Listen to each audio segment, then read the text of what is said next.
Mengasihi, bukan menghakimi.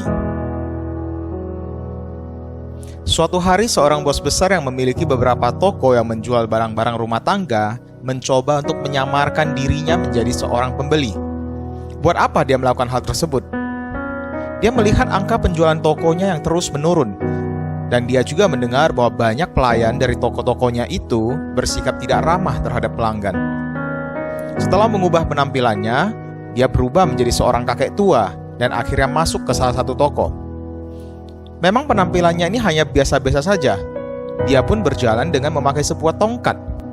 Penyamaran bos besar ini tidak memberikan kesan bahwa dia adalah seorang kakek yang kaya. Kakek ini pun hanya terlihat ingin jalan-jalan dan tidak berencana untuk membeli barang apapun sama sekali. Tidak ada sambutan hangat yang diterima saat dia datang. Para karyawan sibuk dengan urusan masing-masing.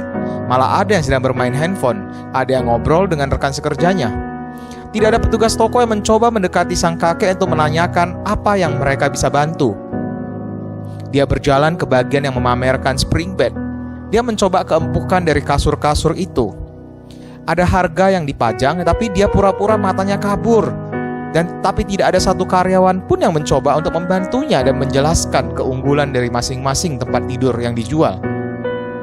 Kemudian dia pun memanggil salah satu pelayan toko dan memberikan banyak pertanyaan soal spring bed tersebut. Tanggapan dari karyawan itu sangat tidak ramah terhadapnya. Karyawan itu memberikan muka yang jutek dan berbicara dengan sangat cepat, seakan enggan mau melayani kakek tua ini. Dia pun beralih ke bagian yang lain. Sampailah dia di bagian yang menjual sofa. Dia mencoba salah satu sofa. Tidak ada pelayan yang mencoba menjelaskan kepadanya apa perbedaan dari sofa-sofa yang dijual tersebut. Dia pun berpindah lagi ke bagian menjual lemari, alat-alat elektronik, gorden, lampu-lampu. Semua bagian toko dia kelilingi, dan respon yang sama yang dia terima. Pelan-pelan dia pun berjalan pulang, dan dia tahu apa yang harus dilakukan sebagai seorang pemilik toko. Menilai seseorang dari first impression yang kita terima memang sering kita lakukan, bukan? Bos besar itu ketika menyamar sebagai seorang kakek tua yang tidak berduit langsung mendapatkan pelayanan yang sangat tidak baik. Beda ceritanya kalau dia datang dengan berpakaian jas yang bermerek dan ada seorang ajudan yang menemaninya. Biasanya kita akan langsung menilai seseorang dari tatapan pertama, seakan kita mengetahui orang tersebut dari dalam dan luarnya. Kita pun langsung memberikan label kepada orang ini. Dia pemalu, dia sombong. Yang kayak gitu mah modelnya orangnya kasar. Yang ganteng mah harus seperti ini. Yang cantik pasti rajin. Yang ini dan yang itu dan sebagainya. Apakah kita dibenarkan untuk menghakimi seseorang? Mari kita lihat apa yang Yesus ajarkan soal menghakimi dari Matius pasal 7 ayat 1-6 yang berbunyi demikian. Jangan kamu menghakimi, supaya kamu tidak dihakimi. Karena dengan penghakiman yang kamu pakai untuk menghakimi, kamu akan dihakimi. Dan ukuran yang kamu pakai untuk mengukur akan diukurkan kepadamu. Mengapakah engkau melihat selumbar di mata saudaramu, sedangkan balok di dalam matamu tidak engkau ketahui? Bagaimanakah engkau dapat berkata kepada saudaramu, biarlah aku mengeluarkan selumbar itu dari matamu, padahal ada balok di dalam matamu?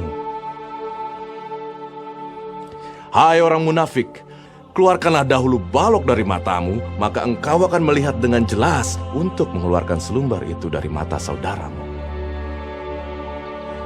Jangan kamu memberikan barang yang kudus kepada anjing, dan jangan kamu melemparkan mutiaramu kepada babi, supaya jangan diinjak-injaknya dengan kakinya, lalu ia berbalik mengoyak kamu.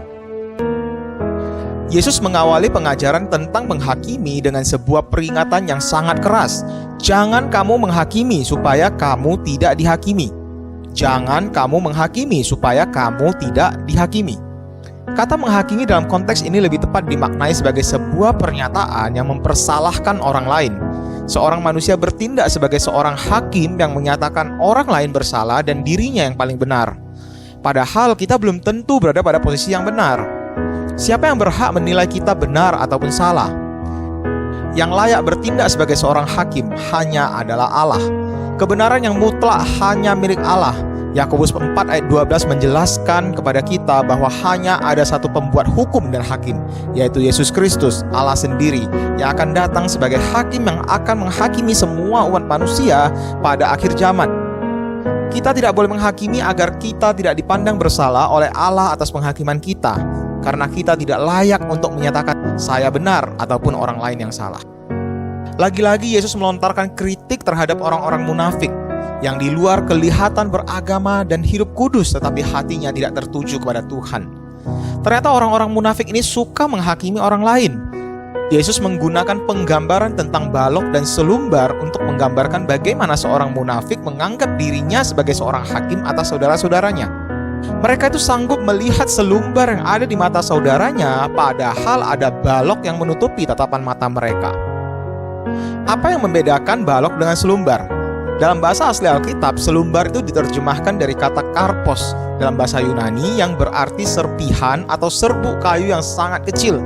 Bahkan paling besar pun hanya potongan ranting atau tangkai kayu.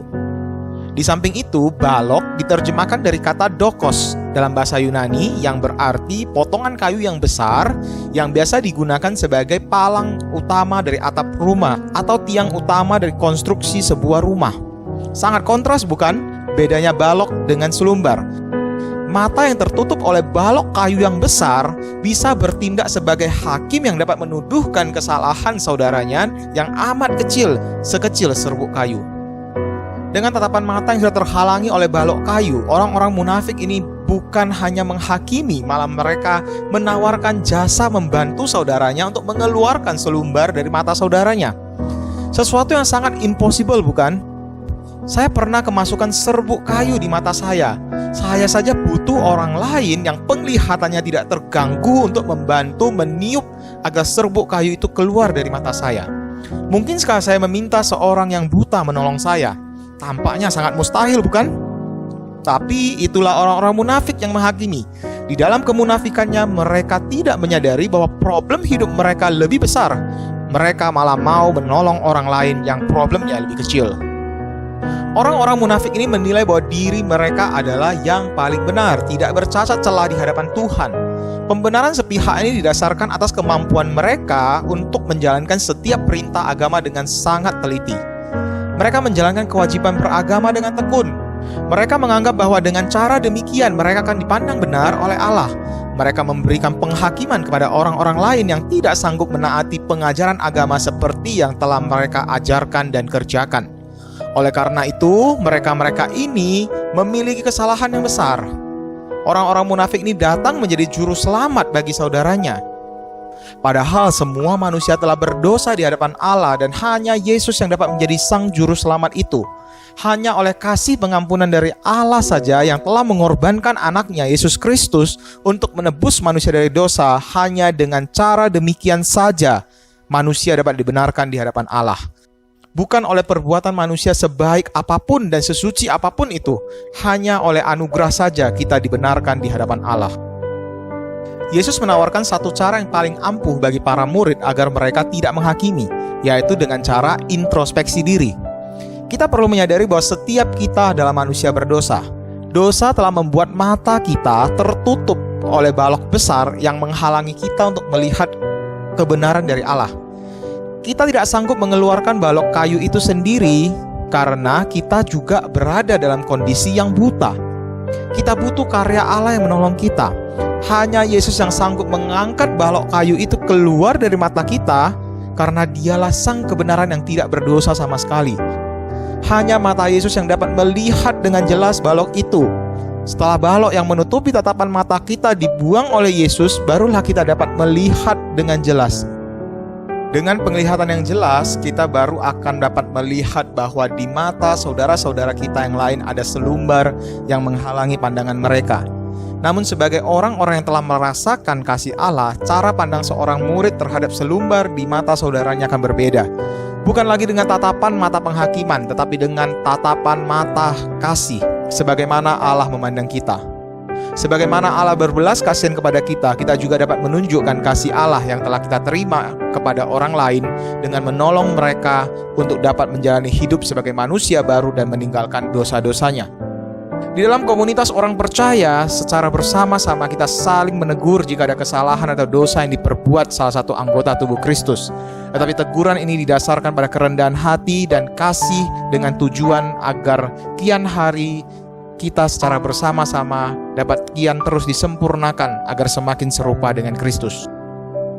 Memang benar Yesus melarang murid-muridnya untuk menghakimi sesama saudaranya. Namun Yesus tidak melarang seorang warga kerajaan surga untuk memiliki pikiran yang kritis. Kritis berarti menggunakan hikmat yang diberikan oleh Tuhan untuk melakukan analisis yang tajam terhadap sesuatu yang kita terima. Kekritisan diperlukan agar kita dapat membedakan mana yang benar dan mana yang salah. Kekritisan ini juga perlu agar kita bisa membedakan mana kehendak Allah dan mana yang bukan. Dengan berpikir kritis, kita dapat mengatakan ya kepada kebenaran dan tidak kepada kekeliruan. Standar kita untuk menjadi seorang murid Kristus yang kritis adalah Alkitab. Alkitab adalah kebenaran Allah yang mutlak.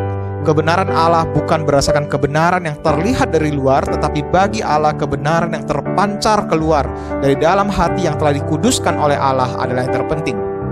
Jika kita mendasarkan penilaian kita pada kebenaran yang kita anggap benar, tetapi bukan pada kebenaran Allah, ya kita sama saja dengan orang-orang munafik. Mereka ini terlihat benar di luar, tetapi hatinya busuk. Mereka juga hanya membenarkan orang dari tindakan mematuhi ketentuan agama yang terlihat di mata saja. Agar kita tidak jatuh pada penghakiman yang salah, kita perlu melandaskan penilaian kita akan yang benar dan yang salah pada hikmat Allah. Hanya dari Alkitab saja kita memperoleh pengetahuan akan kebenaran dan kesalahan di mata Allah. Yesus melanjutkan pengajarannya tentang kekritisan yang dilandaskan pada hikmat Allah ini di Matius pasal 7 ayat 6. Yesus memperingatkan murid-muridnya untuk tidak memberikan barang yang kudus dan berharga kepada anjing dan babi. Barang yang kudus dan berharga itu adalah Injil Kerajaan Allah. Bagi orang-orang Yahudi, anjing dan babi adalah binatang yang haram. Oleh karena itu, adalah suatu kesia-siaan saja memberikan barang-barang yang kudus dan berharga itu kepada oknum-oknum yang tidak dapat menghargainya. Namun dalam konteks ini, anjing dan babi yang dimaksudkan adalah penggambaran bagi orang-orang kafir, orang-orang yang tidak mengenal Allah, para penyembah berhala, bangsa non-Yahudi. Kalau demikian, apakah artinya kita tidak perlu memberitakan Injil kepada mereka? Apakah seperti itu? Matius pasal 7 ayat 6 tidak berbicara soal kita tidak perlu menginjili orang-orang yang matanya belum terbuka akan kebenaran firman Allah. Murid-murid tidak pula sedang diajarkan untuk melabeli dan menghakimi orang dengan sebutan anjing maupun babi. Di sini Yesus mau menerangkan mengenai kekritisan dalam penginjilan. Murid-murid butuh kebijaksanaan dalam mengabarkan berita yang berharga dan kudus itu. Murid-murid memerlukan hikmat untuk menilai seberapa reseptif orang yang diinjili untuk menerima kebenaran yang kita beritakan. Kita tidak boleh membawa kabar sukacita itu dengan cara menghakimi orang lain. Tidak ada orang yang suka dihakimi. Memang benar, mata mereka masih belum terbuka, masih tertutup oleh balok, karena mereka belum mengenal Allah. Tetapi bukankah kita hadir untuk menolong mereka melihat Yesus? Jika dengan cara yang kurang tepat, mereka hanya akan seperti anjing dan babi dalam menerima barang-barang kudus dan mutiara yang berharga itu. Bawalah mereka ini kepada Yesus yang dapat menolong mereka untuk membuang baik balok maupun selumbar yang menutupi mata mereka, agar mereka dapat menyaksikan keindahan berita kerajaan surga itu. Dengan metode yang tepat dan momen yang tepat, maka Injil dapat terlihat sebagai mutiara yang berharga. Sebagaimana Injil tersebut telah mengubahkan hidup seorang murid Yesus pasti akan dapat dengan kasih menjadi seorang pemberita Injil yang efektif. Seorang murid yang kritis juga tidak akan menghabisi energi bagi mereka yang sama sekali tidak mau menghargai berita Injil. Mungkin waktunya saat ini belum tepat, tetapi tidak ada salahnya jika kita untuk sementara waktu mengakhiri usaha untuk memberitakan Injil sambil terus berdoa agar orang yang diinjili tersebut mau membuka hatinya bagi Yesus pada kesempatan yang lain. Dunia memang mengajari kita untuk menilai seseorang dari penampilan luarnya. Tanpa disadari, kita sebagai murid Yesus juga gampang dipengaruhi oleh bagaimana dunia menghakimi seseorang. Media, lingkungan sosial, keluarga turut membangun pola pandang kita terhadap cara menilai orang lain. Kita mengasosiasikan orang yang gemuk pasti begini, orang yang cantik pasti begini, yang nakal pasti begitu. Orang yang berasal dari sukunya ini pasti mata duitan.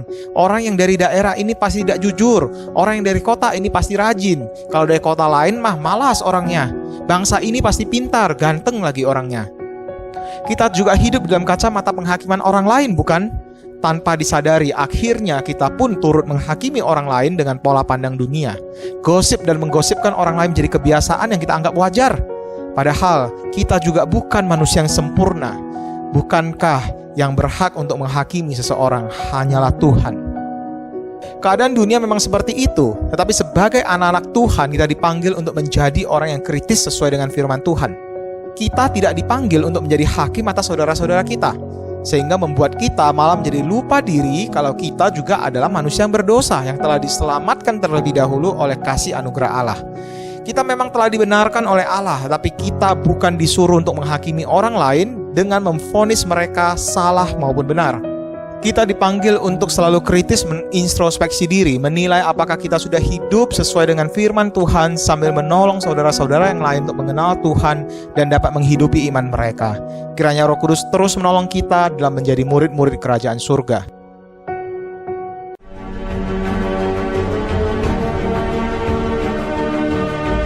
Saya dan kamu adalah sama-sama manusia yang berdosa. Aku tidak berhak menghakimi dirimu, demikian kamu terhadap saya. Syukur kepada Tuhan, kasih Kristus telah mengubahkan kita menjadi manusia baru. Balok dosa sudah tidak ada lagi di mataku dan matamu. Marilah kita bersama-sama menjadi murid-murid Yesus yang kritis terhadap dunia, biar kita dapat nyatakan kasih dan kuasa Yesus kepada mereka.